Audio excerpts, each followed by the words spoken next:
Hello and welcome to the Northern Slant Hosts with me, Roger Greer. I'm delighted today to be joined by someone who has in the past been a journalist, commentator, and has worked in the Treasury and Number 10.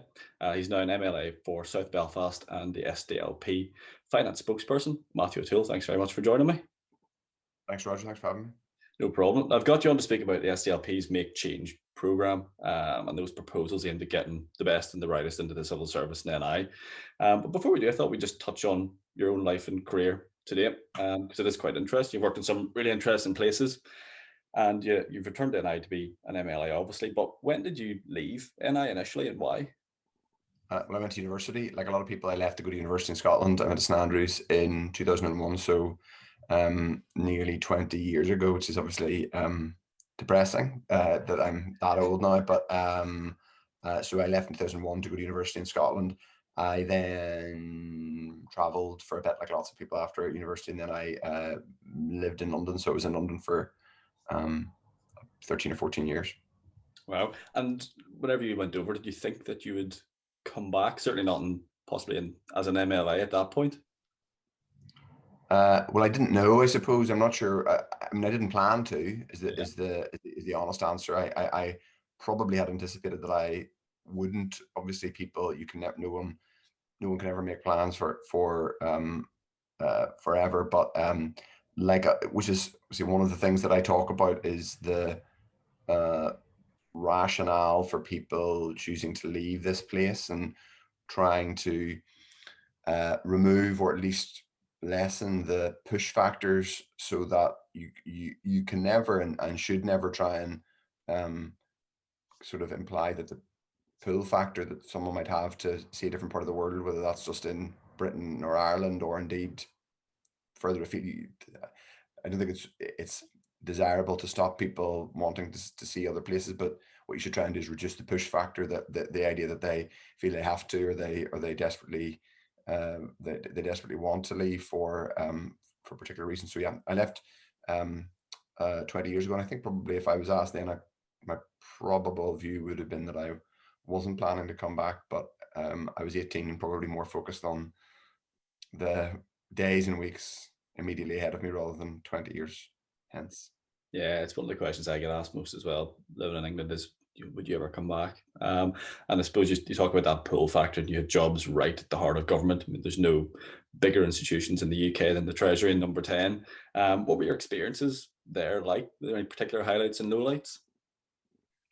Well, I mean, I'll do the low light first. The low light's fairly obvious. It's why I'm not a UK civil servant when that's Brexit. And then the choices that were made by the UK government afterwards in terms of how Brexit was pursued, I really felt that was fundamentally bad for the UK as a whole, but particularly bad for the island of Ireland, Northern Ireland in particular, British-Irish relations, all of those things ultimately led to me leaving. I mean, I was working directly on that issue in terms of communications, and I felt like couldn't really, and was very so that was the low light. In terms of highlights, I mean, I did lots of interesting things. I mean, as a civil servant, I was someone who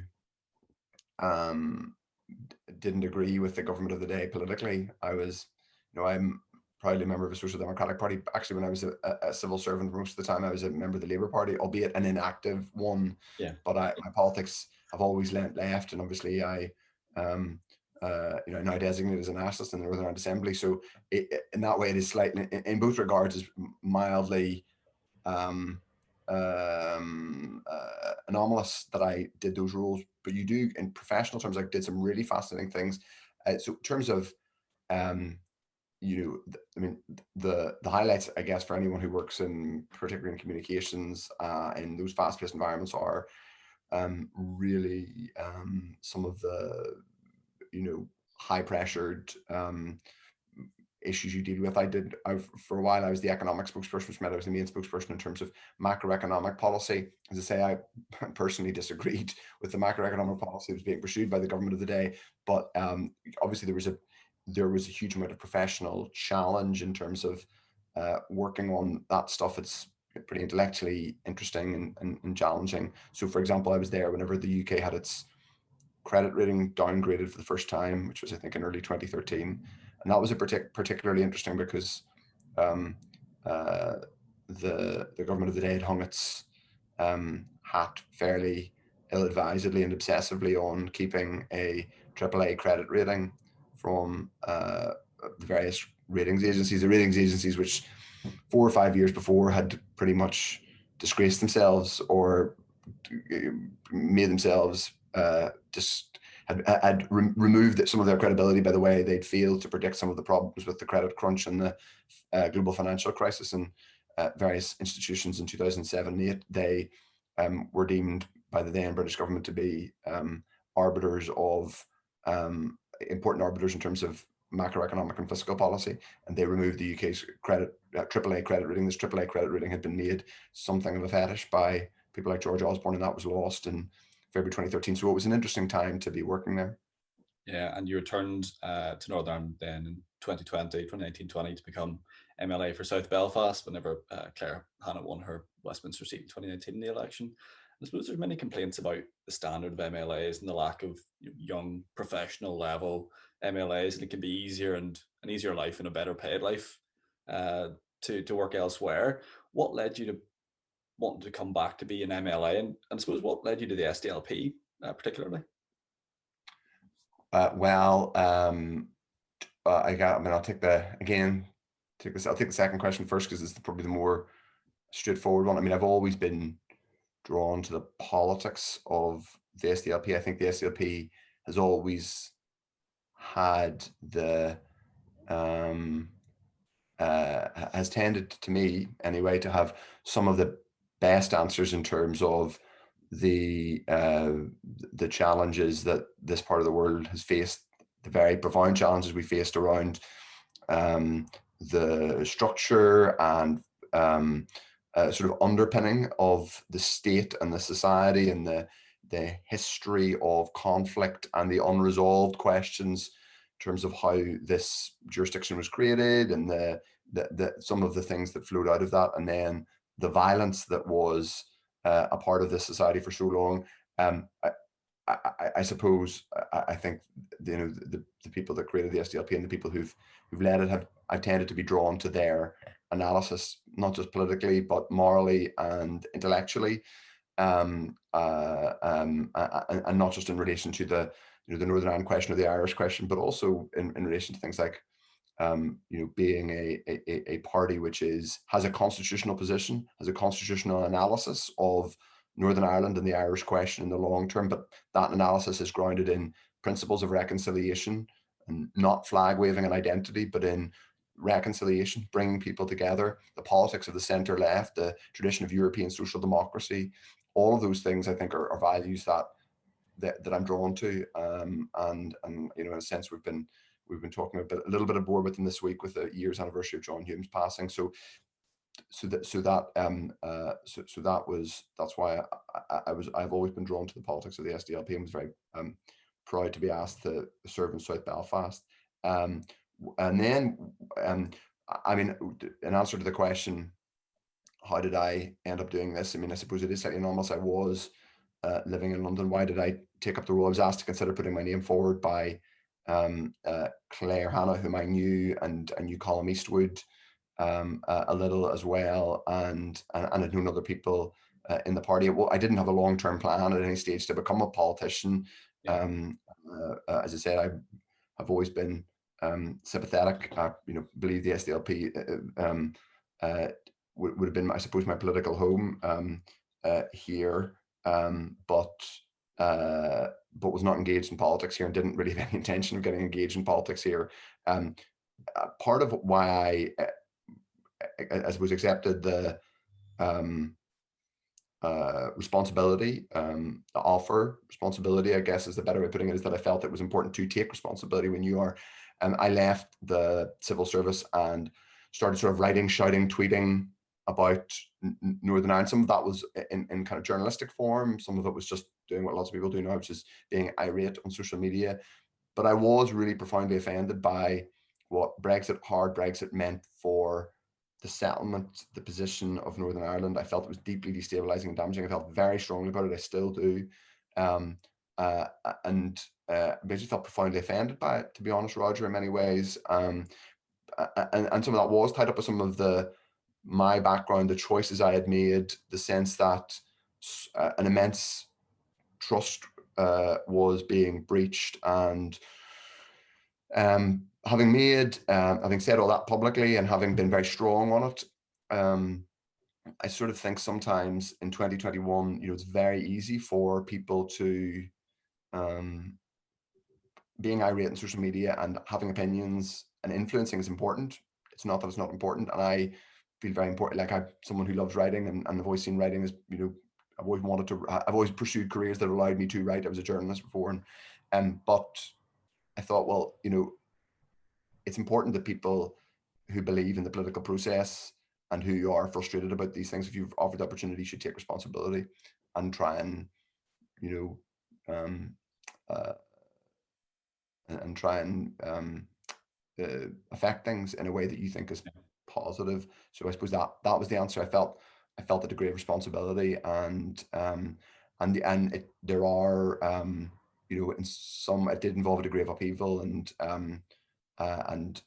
ending one career in London, which was in some ways a bit more straightforward and better remunerated. But having been asked, I thought it was important to take responsibility, and I don't regret it.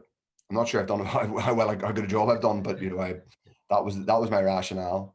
Yeah, and I suppose, how have you found it then? It's been an interesting time to enter the assembly. We've had political and policy challenges probably like we haven't seen in a generation since you've taken office. How have you found that? And I suppose much of it being remote as well is an extra challenge.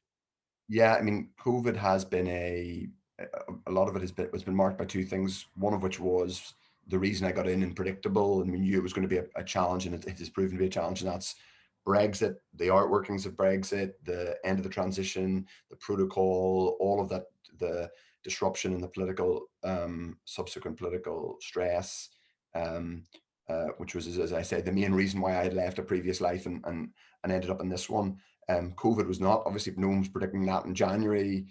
When I signed into the Assembly on the 11th of January last year, I don't think anyone, although people, it was being reported, we knew that there was this outbreak in China, but that has really been the dominant, in addition to Brexit, the dominant feature of the last year and a half, and it's made it quite, I suppose in some ways it has been it's underlined the importance of things that are really important, such as, for example, in the early, the lockdown one and the kind of early weeks of people being genuinely petrified about the level of fatality what we might see in society, but also just what this was going to mean in terms of how vulnerable people lived, how we kind of managed as a community and a society. And so I think in that sense, it sort of was an early lesson to me in the importance of the broad kind of network, civil society, sporting organizations, community groups, churches, all these groups that kind of were amazing last spring in particular, and kind of coming together and helping people, delivering food packages and ensuring vulnerable people and elderly people were supported, and all those things. So that was really striking, because I suppose my background has been in the kind of sort of Whitehall and journalism, and the kind of, in a sense, politics as the theoretical and kind of the policy arguments and all that, and that.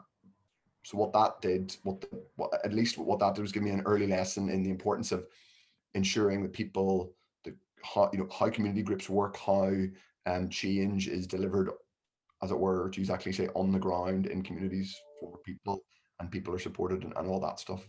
It was a bit of a waffly answer, but it was useful in that regard. But also, I mean, it was a challenge to set up a constituency office in the midst of COVID.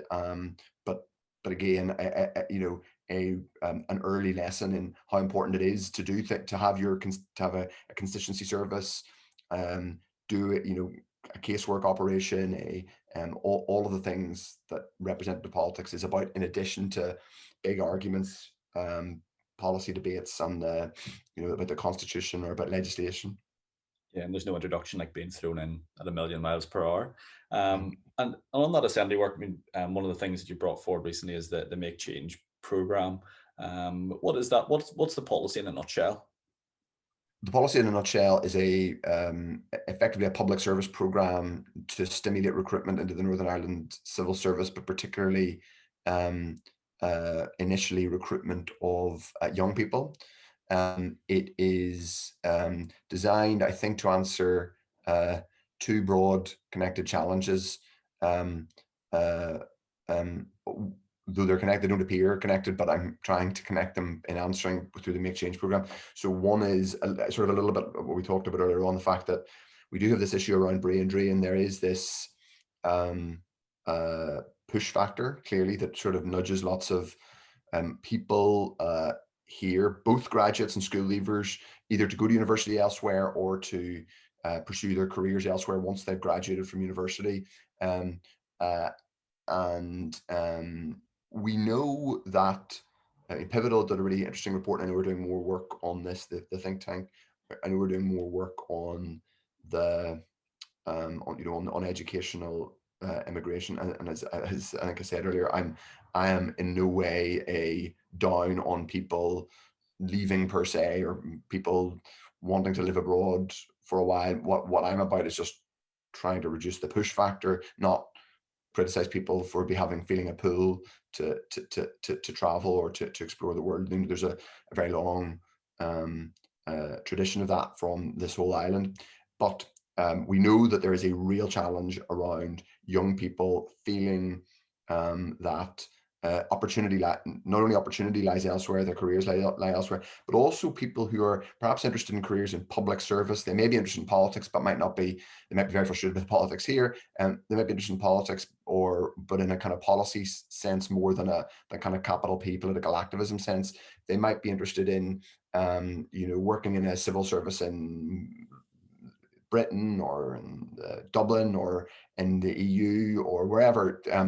But they might see those as attractive opportunities where they can do interesting, challenging things and try and solve problems. But then they don't really seem to associate that kind of career here in Northern Ireland as an opportunity. Then we have the other, and there's also this challenge around people feel that change here happens too slowly, that it's too difficult to move the society forward. Yes, that is true in relation to the sectarianism question and all that, but also it's true, I think, in relation to other policy challenges, climate change being an obvious one. We know we're a laggard in terms of climate mitigation. Like it's shocking and it frustrates lots of young people. But then there's the other challenge I want to solve, which is that we have a civil service which is real. It does have real profound issues, and that's not to be down on existing civil servants who have worked really hard in many cases to deliver support through COVID. But it is to say that, for example, we just have a crisis in age terms. There's no other way of describing it. Like 80% of our senior civil service are over the age of 50. That's just, you can't look at that as anything other than a real problem, because within a decade, what happens? You either, you have a huge loss of expertise, mass retirement, presumably, of senior leadership, and then either having to develop people really quickly or simply having a massive vacuum at the top. And that is critical for a number of reasons, because it's going to be critical. So we need to solve both of those problems. We need to get young people into our civil service, but we also want to inspire them that it's possible to make change. So the Make Change programme, to come to the meat of the actual proposal, is about getting young people in and giving them both leadership training, but also assigning them projects matched to the programme for government, which a new programme for government will presumably be agreed next year when a new executive is formed after the assembly elections.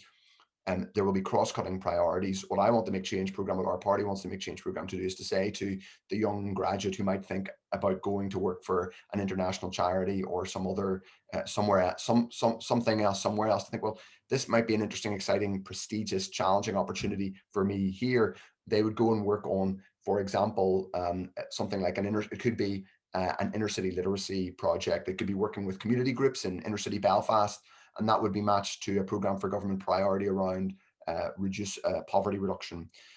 They wouldn't necessarily just be sitting in an office doing, in a department. They would be delivering a project in a cross-cutting sense. Then, as with the conventional fast stream, which unfortunately discontinued in Northern Ireland, they would then have preferential career opportunities after that, because this would be about, giving them real operational and project delivery experience, and then being tested against that, based on, because it is about delivering change here. It's not just about giving opportunities to it's about the opportunity, but it's also about delivering the change and ensuring that they are that we're delivering against those program for government priorities. And so that the idea is that we start next year with graduates at a pilot level, and that's what I've written in the proposal, and that's what the SDLP has suggested to the other parties, but also critically senior civils, the new head of the civil service, the outgoing head of the civil service, the finance minister. I hope that they will buy into it in some form. I think we could start in pilot form next summer.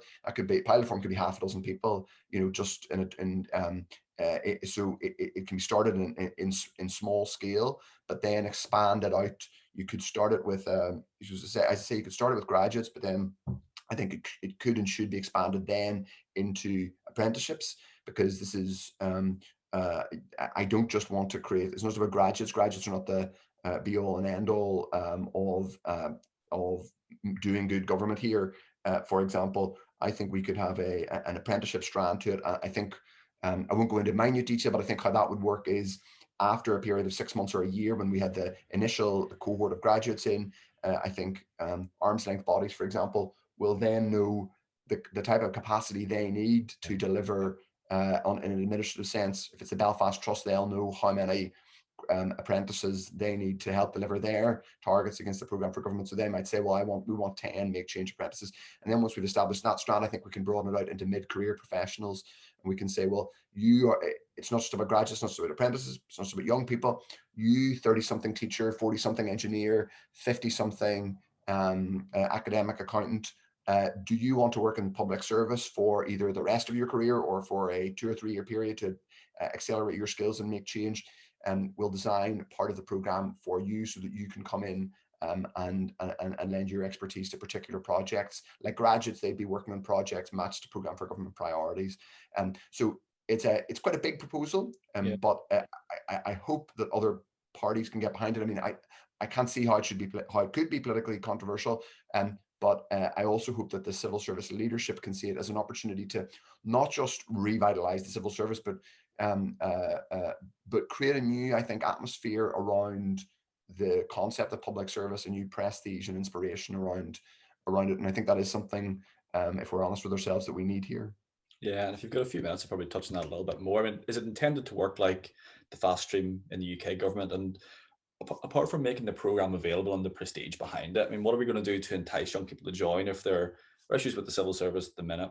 And those are very public. What incentives, rather than going to GB, what incentives are there to do this rather than to go to GB, to work in the fast stream in the UK government, or to go in the private sector and make a few quid? Yeah, well, I think those are good questions. I mean, I would say, like, first of all, you can never, you can't take away the incentive of living. This goes back to what I said before. I'm not down on people wanting to leave, and I've spent the last 20 years of my life living in, the last basically 14, whatever it was, however many years I lived in London, a decade and a half. If someone if someone really wants to live in a really big city, a global city, they may want they'll have to leave here. They'll have to leave the island of Ireland, not just Northern Ireland. Not that, I mean, there are amazing global opportunities in Dublin as well, in case there's anyone watching who's offended by me saying, but yeah, no, exactly. If they do want to, if they want to live overseas, if they want to live outside these islands, they may want to live in Paris, they may want to live in New York. Yeah, you can't remove that incentive. It's not, no scheme to make the Northern Ireland Civil Service, to revitalise the Northern Ireland Civil Service and get more young people into it is going to make Paris or San Francisco a less attractive prospect for someone who wants to go and live in those cities, nor should we try. But there will be a cohort of people, I think, who will be attracted to the opportunity to further their career by doing challenging, rewarding public service roles here, and those roles should be prestigious. So that comes on to the next bit. How would it compare with the fast stream in Britain? Well, the fast stream, there was a fast stream in Northern Ireland too, which has basically been discontinued. I think it's been discontinued since about 2014.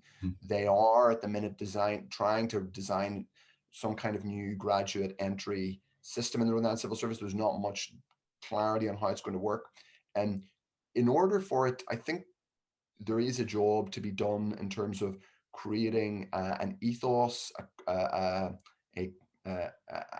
brand, frankly, a cachet that that people feel is exciting and new, and I think that's some of what this is about. I think in one sense, it would be like the fast stream in that the on all three strands. My view is that you would have this goes for the apprentices as well. On successful completion of the Make Change your Make Change program training, which would be about it, because it would be a mix of training, I should have said, in addition to the project you work on. I think there should be mentoring and some degree of leadership and policy training. So once you've completed that and the project you're assigned, that could be 2 years, it could be 3 years. I think it is right that you are then in that enables you to potential fast-tracked opportunities and promotion where you've delivered. I mean, you can't. It's not an automatic. It shouldn't be automatic. It should be based on assessment, and that's the whole purpose of having a properly designed system. But yeah, I do think a bit like the fast stream, that it should be seen as an opportunity to advance, as well as an opportunity to make positive change. And part of the reason why I think you need to have that is, if we recognize that we have a challenge around getting people into the senior civil service, we just have a pipeline problem, frankly, with young people to do those leadership roles in the next couple of decades, then you do need ambitious people to get into that pipeline and to fill those roles. So yeah, I think in that way, you do want to create that sense of opportunity. And I think it's also important on the apprentice strand. I mean, we would be very clear that taking people on as Make Change apprentices, that there is a link from going in as a school leaver to moving into managerial and then into leadership roles as well, because in too many cases there are the idea of that there are graduate managerial roles and then administrative roles, which are not for, that's old hat as well. I think the whole purpose of the Make Change apprenticeship strand should be giving people the opportunity to make change as well, but also to build their professional capabilities. I mean, you would get a formal apprenticeship and a BTEC or whatever particular qualification the people who design the scheme deem appropriate, and then you would have the opportunity to advance into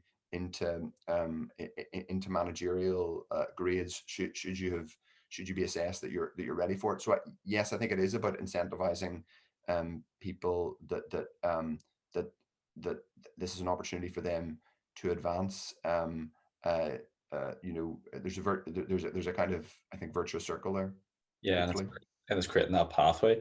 I just find, I mean, reform in the civil service would of course make a real difference to delivery and governing NI more effectively. But so as many of the issues that we face and the blockers to progress are political rather than policy. We look at in previous episodes we've talked with other guests about much of the bandwidth being taken up dealing with constitutional issues or day-to-day political battles, rather than say education reform and the crises there, or healthcare reform. We've had 5 independent reports on healthcare. We know what some of these challenges are, but the political blockers are there as well. And we have fantastic unis and businesses. If we work to develop the civil service and reform, there is our underlying blocker political, and how do we shift that?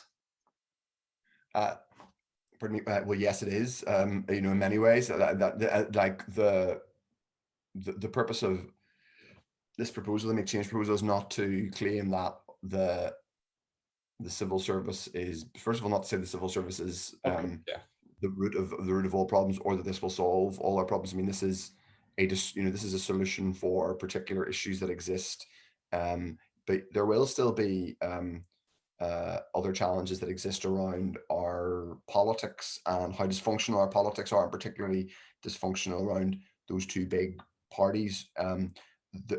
There are multiple interlocking challenges with our politics that relate to our society and some of the unresolved issues that emanate from our history. So, part of the challenge with making progress here is that too often I think there's a superstructure of like, oh my God, this is so much, there's so many problems that trying to do one is just like, no, like, but so the answer to the question, like not trying to make progress in terms of the civil service is not, dysfunctional politics is not an excuse not to try your best to improve the civil service. I actually think on some of the other questions you raised, it's important that we have a high functioning civil service that is able to deal with those challenges too. I'm not saying that they aren't now, but there's certainly issues that have been highlighted by significant reports that we all know about. It is important that we have a high functioning civil service to help us deal with those challenges. That includes, by the way, whether it's health service reform, whatever else, it also includes the Constitution. I mean, there are a whole basket of things. Personally, I'm not someone who thinks you can, like, I don't think it's not credible or democratic to tell people you can't ever debate the Constitution, and people have, there is a legitimate debate about the Constitution. The point I would make, is that in a sense, a lot of these bits of improvement are sort of constitution blind. Actually, I think having a high functioning civil service is, to the extent that you can improve it and get people in. I think actually, strangely, it's that doesn't, in order to whatever your constitutional aspiration, or whether you have no constitutional aspiration and want to not want to move on, like I think like it should work for everyone. To take, if you believe in constitutional change, so for example, if you believe in New Ireland, some form of new changed Ireland, United Ireland at some point in the years to come, you're going to need a cohort of really able civil servants to help manage that and to guide the administrative path towards making that work. You can't. There's no the idea that just having a totally dysfunctional administration up here is just a glide path. Like that sometimes that there is that view that's if you're an nationalist, it's like you just let it fail, it's fine. I personally don't think that, Mike, because I think I